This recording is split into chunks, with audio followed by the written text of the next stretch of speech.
Hello, everyone. I am Nasira, the energy architect. And today we have with us somebody really special. This is Dr. Marcia Reynolds. Hi, Dr. Marcia. Hi. Thank you for asking me to be here. Thank you for coming on and talking to us today. It's such an honor to have you today. Marcia is going to be talking to us about executive presence, how we see it, and how she sees it. A lot of people already know who Dr. Marcia Reynolds is, but I will still introduce her once more.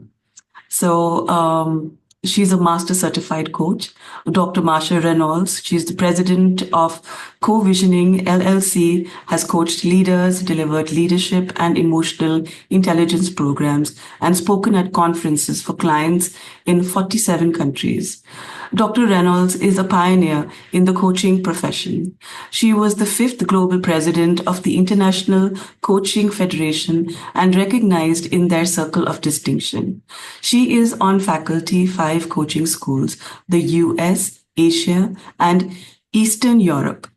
She is recognized on the Coaches 50 Top Global Coaches and in the top 10 of leadership coaches by Global Gurus. She also teaches leaders to use coaching skills in organizations around the world and consults with many global organizations on how to build coaching cultures. She recently accepted the Impact Award for working with an emerging organization, Eon Vietnam, that successfully transformed their company with a coaching culture. And you already know some of her books. I'm just going to mention them. Outsmart Your Brain, Wonder Woman, How High Achieving Women Find Contentment and Direction, The Discomfort Zone, How Leaders Turn Difficult Conversations into Breakthroughs, Breakthrough Coaching, and her international best coach, The Person, Not the Problem. She has appeared in many places, including Fast Company, Forbes.com, Psychology Today, and the Wall Street Journal. And she has appeared in business magazines in Europe, Asia, and on the ABC World News. Marcia has a doctoral degree in organizational psychology and 2 master's degree in adult learning and communications. Marcia, welcome. Thank you so much for being here today. This is quite an introduction. Thank you. Thank you. I always enjoy listening. It's like, oh, I forget I've done all that. So this is a reminder, and I've also been watching your TED Talks, and it's absolutely inspirational. Thank you for everything that you do. Today, we're going to be talking about executive presence. I'm not going to be talking about the techniques of executive presence, but I'm just going to allow Marcia to take over. Marcia, what according to you is executive presence, and how can we create that impact, true impact? um, just stepping back a moment to really look at what is the purpose of executive presence. I think that's where people kind of start off on a path that I see it different. When they, most of the time, when they, for years, have been talking about executive presence, it's more about confidence. That I show up as the strong, confident leader, so people aren't worried about what's going on in the future, and that's the most important thing. And I speak with, with confidence. Um, that's nice, but that doesn't necessarily change behavior. It may inspire people in the moment, but they still go out of the room and then have a job to do. That it's really more important the smaller conversations with small groups, the one-on-one of when you're looking at trying to get the best from people. not just to do their jobs. Most people will come in and do their jobs. Some people don't even do that. But that discretionary effort, that wanting to inspire them to do their best, that has to be an ongoing process. And people need to feel that both the organization and the leaders care about them, care about their futures, care about their goals, and care about how they feel. And you cannot just give this, say you do, if you Yeah. don't energetically express that. And so in every conversation, the intention shouldn't be what I want you to do, what I think is best for you. But can you go into any conversation, whether it's a group or one on one, with what it is I want for you? I know what you want. And so you have to do some research. Does the people you're talking to, do they want to climb up in leadership themselves? Do they want to just have, uh, you know, a vision of the future that's possible? Do they want to be recognized for their work? Do they want less stress on the job? To know what it is the people in the room want, and to let people know right away, I know what's important to you, and I'm here for you to help achieve that. It's a they focused. It used to be, leadership was what I do. And that's what we talk about, my confidence, you know. Um, Yeah. that's an I that's an I focus. And then we moved into teams, maybe what we did together. But now leaders have to walk away saying, this is what I know they will do, even if I'm not in the room. It has to be a they focus. So that's where I think my idea and what I've been working on for years differs from the standard executive presence that's just, I show up with confidence and uh, even belief in the future. So, mm-hmm, mm-hmm. Um, how do you think how do you think somebody can bring in their authentic energy while interacting with them? Because there is an expectation, there is their authentic self, and then there is this external world. So how do you really align this? Yeah. Well, I think, and in a general sense, leaders really need to do their to under, to articulate their purpose. That when we talk about the purpose-driven leader, what is their purpose? And if it's just goal related, we're going to make a lot of money, we're going to achieve goals. That's goals. That's not um, what it is I want. These people to feel so they will be inspired to do their best work. They're not going to achieve the goals in the way that the leader wants if they don't feel inspired. And then the leader just gets disappointed. So before going into any conversations, this is where emotional intelligence comes in to really check, do I care about these people? Am I mad at them? Am I irritated? Am I frustrated? Can I shift to coming back to believing that we can find a way together? I believe in these people. I respect them, for who they are and what they're trying to do on this planet. And it's much more of a challenge for them than the leader, And so, really choosing the emotion that I want to bring in of it could be confidence or courage, but also care, compassion, um, even love, even though we don't like to use that word. That I do. These people are here, and we're on this journey together, and I really care about them. That has to be genuine. It has to be an emotion, not a thought, not a word. If I don't feel that, then you're not going to feel it from me, and you won't trust me. So the leader that says I'm here for you, but they don't really feel it, my radar picks up, no you don't. No you don't. You don't really believe in me. And so that has to be that connection, that emotional connection of compassion, care, respect, in addition to courage, because you got to have courage in order to feel those, that must be established before you even walk into the room. And know at least two words that if somebody asks you a question and that startles you, to go back to feeling courage and care, compassion and patience. Choose those words before you even go into the room, because people are going to pick up your emotional energy much more quickly and believe in it than the words you choose. Yeah. And it has to be I playful. Yeah, I completely agree with you. I love how you've really reframed this. When we talk about executive presence, people generally think that there is all of this external technique driven approach to Mhm. executive presence, building confidence, speaking skills, presenting skills. But what you actually brought up was really the core essence of what you walk in with. Yeah.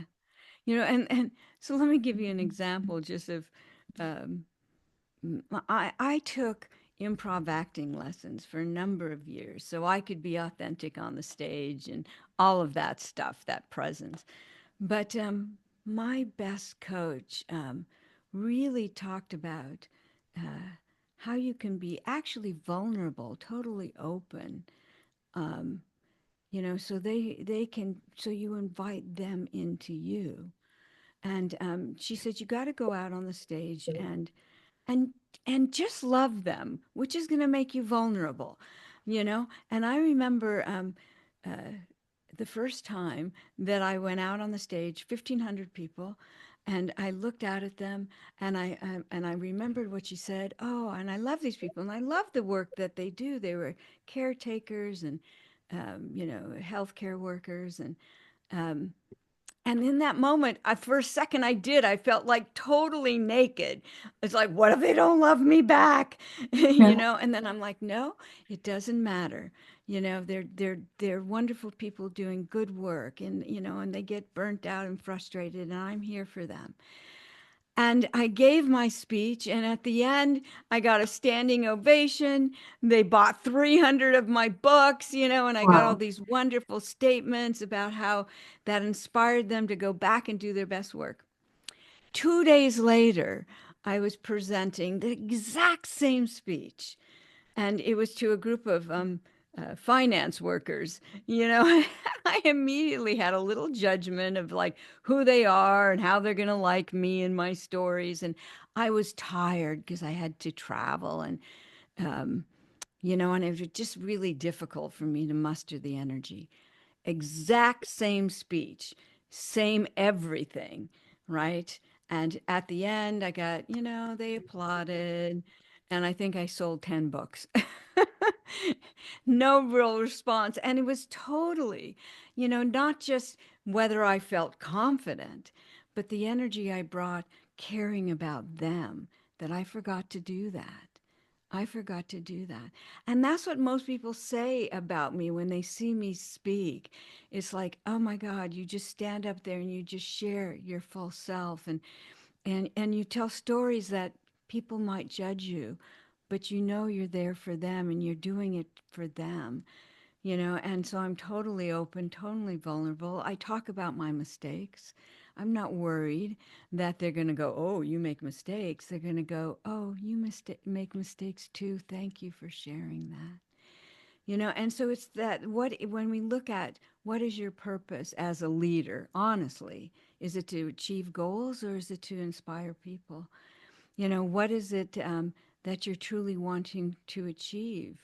When you're there, is it, do you want to inspire them to open their heart? Then you have to do that too. Instead of just, I need to be uh, the powerful leader on stage. People don't want that anymore. They want to know, do you care about me? And who are you really? And are you willing to share that with me so I can see that maybe I could be a leader someday too? And that's the shift that it's scary. A lot of Yeah, leaders you are bet. facing. Yeah. Yeah. Yeah. Yeah. I always say, can you give up being the expert on the stage in order to be the person who really cares, who happens to be an expert. Yeah. There is this fear of judgment, Mm-hmm. and you need to muster the courage to still be vulnerable. Yeah. How do you get the courage to, even if you're not feeling it, what happens then? Well, we're not talking techniques, but if you're feeling scared, that the whole, opening your nervous system, part of your nervous system is your gut. So just remember a time in your life when you stood up and spoke up, even though you were afraid. And remember that feeling. And it's in your gut. Remember the feeling of strength. Your point of strength is just below your navel. It's where we move forward our will in life. And if you can breathe in that moment when in the past where you stood up even though you were afraid, breathe that in, remember that. That will help you feel that courage again. But the thing about judgment, we're always afraid of judgment. The brain's primary purpose is to protect you, and so, oh, what if they judge me? The brain's saying, oh, don't go out there. And, it doesn't necessarily support you. So you have to say, it doesn't matter, brain. Yes, they may judge me, you know, and I'm going to do it anyway. Because I often say, so do you believe that you can create that everybody in the room is going to like you? And when we look at that belief, of course, no. Does everybody on the planet like you now? No. So there will be some people that really believe in you and some people that don't like you. Can you stand up there courageously and show them that you care about them anyway? Anyway, courage is acting in the face of fear. It's not making fear go away. You may be bold, but that means that's different than courage. Courage means I am afraid and I will do it anyway. And that we all judge. We're judgy, judgy, judgy people. When you walk in a room and choose where to sit, your brain is saying, where's the safest place? And so we're judging where to sit. It's a part of the protection mechanism of the brain. So to to say I'm a judgy person and so are they. That's just the way it is, but I'm going to stand up there and give my best anyway. And that's what we need to choose to do. And remembering again, what is your purpose as a leader? Is it to be liked? Or to inspire, to remember your purpose when you go out there. Hmm. Thank you for really pointing that out, because there's a lot of people do not see the difference between being liked and inspiring. Yeah, They're not really connected. yeah, very true. And yeah, there's this fine line between the two. And one really needs to recognize the difference between being liked and validation and inspiring. Inspiring, and I like how you threaded that together through purpose, a common purpose. Purpose. Absolutely. That's the first thing when I coach leaders. I don't ask them, what they're doing. I ask them, so define leadership for me. And let's just talk about that, because most of the leaders I have that come to me that are having trouble engaging, yeah, and inspiring, um, they're like, well, I'm the one who has all the answers and supposed to know what to do, you know, and that's different. That's just being the expert on the stage, and a lot of times that's just annoying. And you know from coaching, if I don't say, so what do you think? What do you know? If I don't ask you those questions and just tell you what I know, that often disconnects, takes away from inspiration. Oh, like, okay, that's fine for you. I've already tried that. You didn't even ask, you know? So it's like even in the hallway, you can, when somebody says, I don't know what to do, to turn around and look at them and say, but what have you been thinking about? Because most of the time when people say, I don't know what to do, it's because they do know what to do, but they're afraid to do it. Not that they don't know.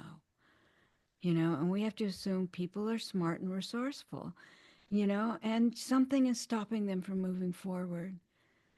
Can I do you figure that out? And that's why I teach a coaching approach to leaders.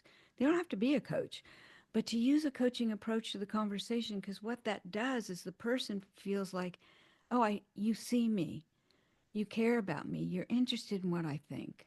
Right there, they open up to you. When you just start with that instead of turning around and telling people what to do. And even if they do what you do, you're making them uh, dependent on you to always find the answers. They don't think for themselves. We call it learned helplessness, and so they don't think for themselves. Is that what you want? A bunch of people who don't think for themselves? Or do you want them to inspire them to think about possibilities on their own without you? And that's when I come back to all of this. If you don't have the value and purpose for leadership being to develop people to help them see their best, if you don't have that value, you are not going to change how you approach people and who you are, because values precedes behavioral change. you know we don't spend time developing skills and developing ourselves if we don't have the values for wanting to inspire and develop others. So it's really important, and the higher you go up in leadership, the more important that is if you want to inspire an entire organization. And so this is important, really important work. And if you look at today, some of the most well-known CEOs, that's what they talk about. Like the CEO of Microsoft, his favorite saying is, "Can you quit being a know-it-all in order to be a learn-it-all? Can you learn from people? Can you learn how they see things? Don't be a know-it-all." And many of the leaders are shifting to how can I show that that I believe in them, that they know things, and I'm here to develop them, to help them grow and be their best. That's who I am as a leader. And that's when people will give their best when they're working for that leader. So it really isn't a shift away from just who I am to who I can be for them. So, yeah, it's really important. Thank you, because you've hit upon something that is so important. Hmm. Uh, the ego that drives you, the story that you tell yourself. Yeah, Your perception of yourself versus other people's perceptions of you. yeah, Um, there sometimes is a mismatch. We want to be perceived in a certain way, yeah, but we don't quite feel that, and then the ego comes in, and then of course everything's all over. And you hit upon something that it's not about me, but it's about them. yeah. Well, our organizational systems often support that because we promote people um, because of their skills, that they are the best and they get promoted. And whereas like some companies, like Intel was the first ones I knew that had a leadership track and a senior technician track. So if you wouldn't don't really like people, you can't be a leader just because you do your work well. And this is important in tech companies. And I worked tech companies for 11 years. It's like there's got to be leadership demonstration, not just technical. I taught leadership for Maersk, the shipping company, for 10 years. And they had, in addition to at least three KPIs that needed to be achieved throughout the year, every leader had two leadership KPIs that they needed to demonstrate. And they would not get their raise or promotions if they didn't demonstrate the leadership and coaching, demonstrating true authentic coaching that I want to know what you think. I believe in you. That was always on top of the list. of what it would take for a leader to succeed.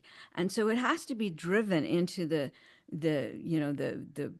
whole HR system that this is important. Otherwise, you keep promoting people for the technical skills, then they're not going to have the leadership skills, and that's often, and I've seen it take companies down. Top people. I worked for a company. We were the leader in the world in 5 years because they couldn't make the shift in technology because nobody liked each other and their leaders were not inspiring. They went bankrupt, went from world leader to bankruptcy in 5 years. And so especially in these days with everything changing and chaotic, and we don't know where the world's going. So I just finished designing a program that I'm teaching in Shanghai next month. No, this month. Is it December? Yes, it Yeah, is. it is this month, Yes. called the Heart Powered Leader. Wow. And that's a scary thing for leaders, like, oh, I lead from my heart. Yet that's what it is that's truly going to drive companies forward to get through this, the uncertainty in the times that we live, to shift into the new technologies quickly because they're coming so fast. Technology accelerates much faster than human development, Yeah. and so we have to chase it very quickly, um, and make the changes, and it's critical, that we step into this space in order to succeed. The last company, I was hired a day of a layoff, and they were told if you don't make a profit in a year, the investors said we're just going to close you down. So they said to me, "Here's a budget. Go do your touchy feely thing. And we're going to change the product in the market and see." 3 years later, we were the top revenue producing IPO in the United States, and now they're still hugely successful.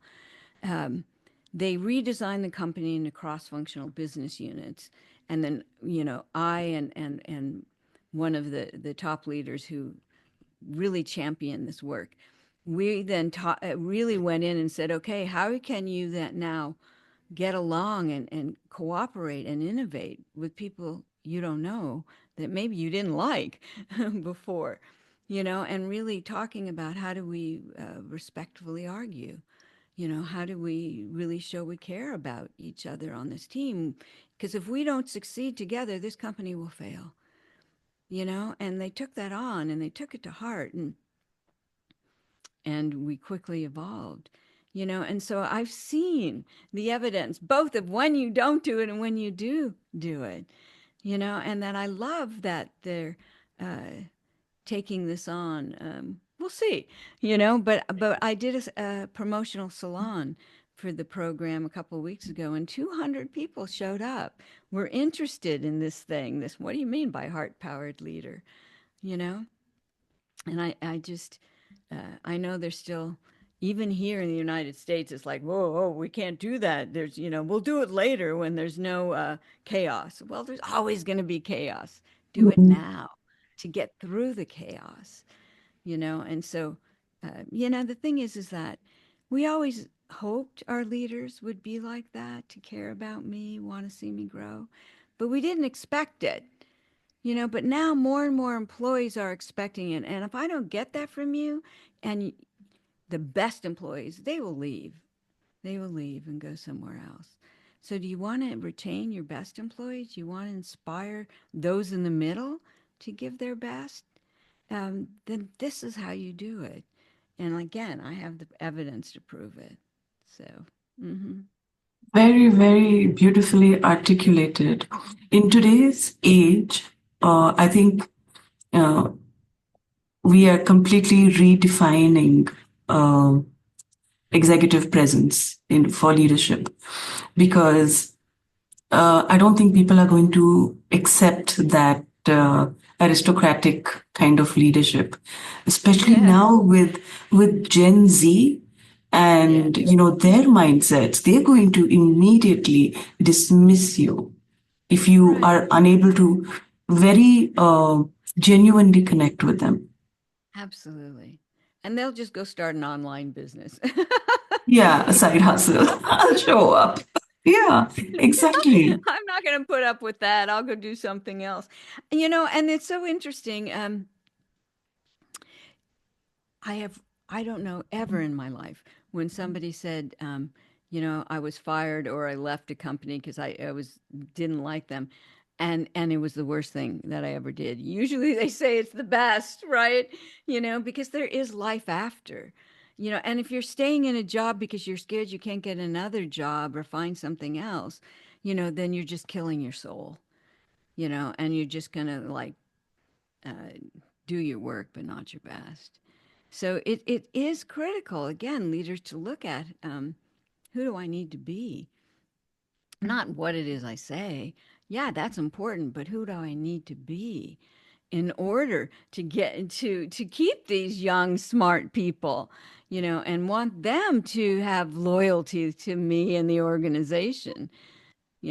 So you're absolutely right. So again, we used to expect it, and but never hope, or we used to hope for it but didn't expect it. But now the younger generation are saying, I expect it. I don't just hope you act like that, but I expect it, and if you don't do that, I'm gone. We have So choices. Absolutely. we Yeah. have choices. Yeah, we do. And again, if you're only staying because you're afraid, then I always say, well, then at least envision in a few years of you doing something uh, that more inspires you than just staying because you're afraid. And again, is that what you want as a leader? Just people that are staying there because they're afraid? That's not. They're not going to give their best. Fear actually shuts down the blood flow to the brain, and I cannot do my best. I absolutely cannot. I'm not able to. The brain is not producing the chemicals that make me creative, that make me want to do more. So I'm limited in what I can do for you if I'm operating under fear. Yeah. And really, this is, you're really able to then extract the best, the future minds, the Mm. talents of tomorrow. Yeah. And Absolutely. when you're inspiring that, you're the catalyst for remarkable change. Yeah. Absolutely. Absolutely. And so again, it all goes back to, so who are you as a leader? What is your purpose really? Yeah. Um, so, what, according to you, can really amplify the leader's ability to inspire and influence? Is there like something special that people can do to to really create that kind of legacy that to really inspire? Yeah. Um, so yeah, in the bigger picture, again, of understanding what is truly my purpose, to be able to say that in one word, and I, if that's difficult, I start even with looking at values. So there's a lot of things out there where values lists, right? So what is really most important to you? What is most important to you is going to end up mm, defining your purpose.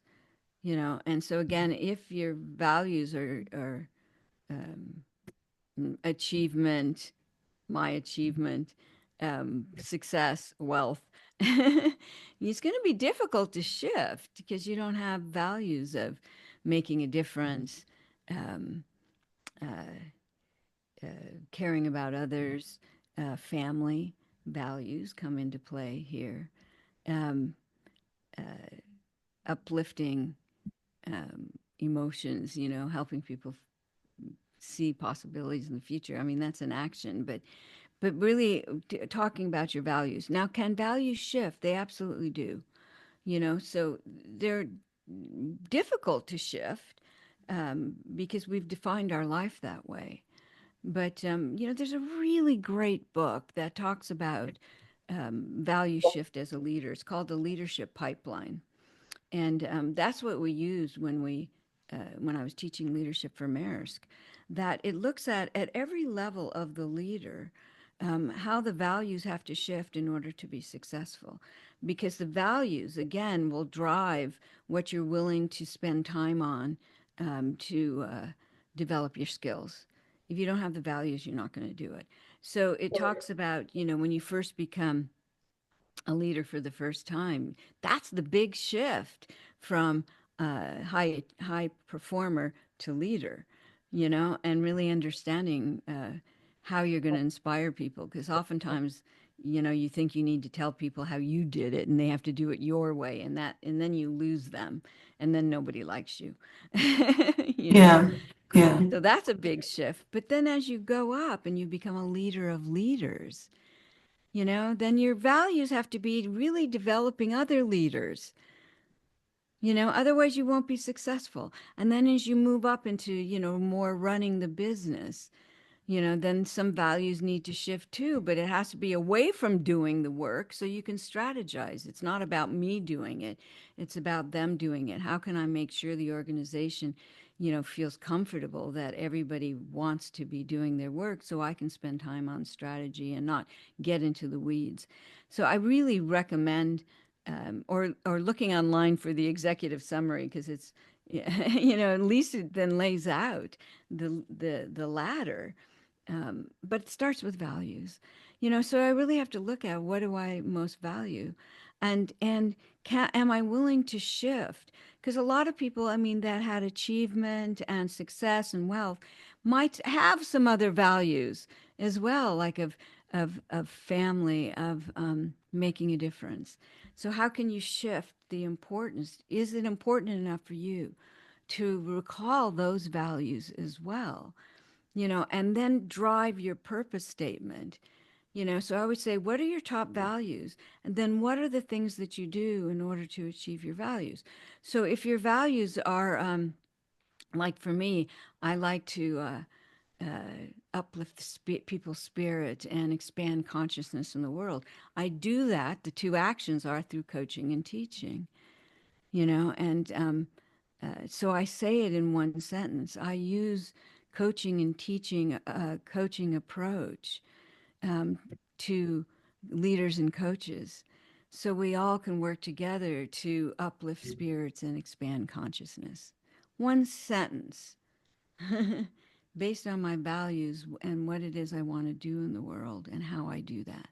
We need to know what is our purpose and to be able to state it in a sentence, maximum two. Because it starts there, and then looking at how can every day I be that. So there's the overall purpose, but then leaders all must um, really know how to practice emotional intelligence, not just know what it is. I mean, they can define it.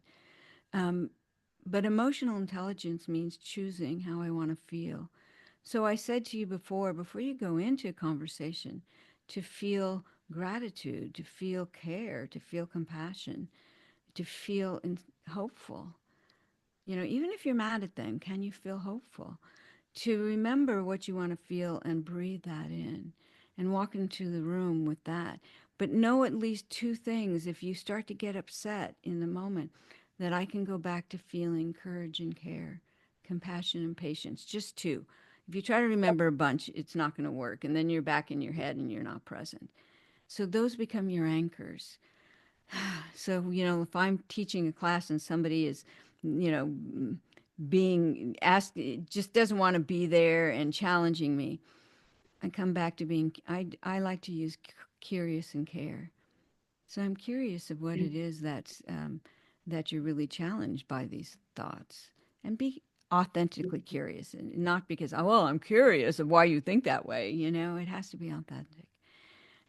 So being able to shift your emotional state in the moment, to know your purpose, and to shift your emotions, to choose your emotional states. Those are really, really critical. And part of emotion is judgment. Judgment is an emotion, it's not an opinion. I feel my judgment first, and then I create the thought. So emotions come before thought. It used to be we thought it was the other way around, self talk, but that doesn't work if I don't feel it. And when they perfected the fMRIs in the 1995, they realized that it starts with tension in our body, and and it moves up into the brain. That's not the other way around. It's emotions first. So if I can catch the moment that I start to tighten up, whether it's, fear in my chest or anger in my belly or wherever. I've had people say, I feel my anger in my ears. And, I can't tell you where you feel emotions, but wherever you tense up, to breathe, release it, and come back to how you want to feel. And judgment, like for me, I know judgment is right actually in my solar plexus. I get, ugh. And this is why I love teaching around the world, because I run into value systems very different than mine, and somebody will be saying something and I get, that's not right, and the moment I feel that, I can breathe into it and release it. Who cares about their politics? It's not mine. This conversation isn't about that, and so if I can catch my judgment, then I can release it and come back to being curious and care, compassionate and patient with the person in front of me. So you need to practice that. I always say go places that trigger your judgment. Like we just had Thanksgiving here, and I know my sister's always going to trigger me, and my niece's father-in-law, you know. So I get a chance to practice with them of feeling my judgment and releasing it. So, the grocery store, the airport, where might you feel judgment? So, in your body, the minute you tense up, oh, there's my judgment. So I can breathe into it and let it go and come back to the two emotions I want to feel. This is really important practice, in order to then remember your purpose, is to be able to uh, override your brain. That's why the subtitle to my book, Outsmart Your Brain, is how to manage your emotions, how to manage your mind when emotions take the wheel, because your emotions and your brain will take over if you don't catch it quickly. And then you start to have a lot of adrenaline, and then you start to feel emotions, and it's harder to shift the longer you wait. So it's good practice. Oh, wow, that was really beautiful, Marcia, because I love how you brought the somatic part into the emotions and judgment, and you linked that with the being of connecting genuinely, authentically. And I love how you connected that to your executive presence as a leader. Thank you. So beautiful. We are at the top of our time, and I just wanted to check with you what's next from your end. I know that you have a lot of things planned up, and how can people reach out to you, and what's exciting? I know there's a lot of exciting stuff, but you can tell us. Busy, busy. Well, yeah, I am looking forward to the heart powered leader and see how that goes. But um, I just signed the contract to do the next edition of Coach the Person, Not the Problem, because it's become my publisher's one of their top 10 bestsellers, and it's in 7 languages, um, and has sold just tens of thousands of copies all over the world. Every day, I have somebody reach out to me and say, "Thank you. That's been so important to me." So I'll be working on that next year. But, my website is covisioning.com. You can always go on, see what I'm up to, sign up for my newsletter. And I'm on LinkedIn, if you can access that. That's where I announce a lot of my programs. I do a deep dive mastery coaching program for coaching.com. I'm so proud of that. Um, and we've just taught it, I've just taught it. It's just a 3-week program. We taught it 3 times this year. And the results have been just transformational for the people who've attended. So it's not a foundational coaching program. It's if you have some coach training to come beyond on that. But we also talk about, do you know your purpose as a coach? And so I'm doing this big thing that'll be open to everyone in January with coaching.com on creating your purpose and your vision for 2025. So if you're on LinkedIn, we'll be announcing that. So look for that.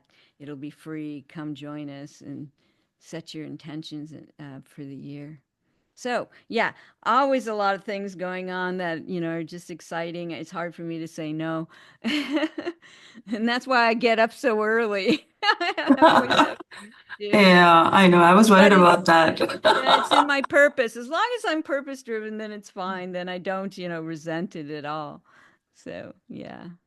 I will be sure to leave all of these details, when I'm Okay. putting the podcast out, so that people can really connect with you one on one and see as to how they can align themselves with everything that you're doing, because there is so much value. It's so powerful, and Thank you. thank you so much, Marsha, because you've taken the time to come on today and talk to us. And I cannot tell you how inspiring this is.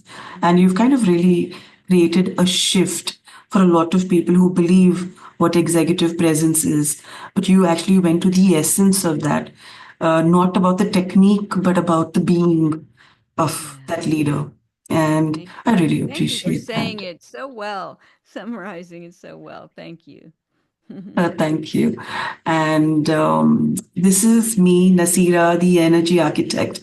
I'm signing off. That was Dr. Marcia Reynolds, the Marcia Reynolds. And please do reach out to her. Thank you so much. Thank you.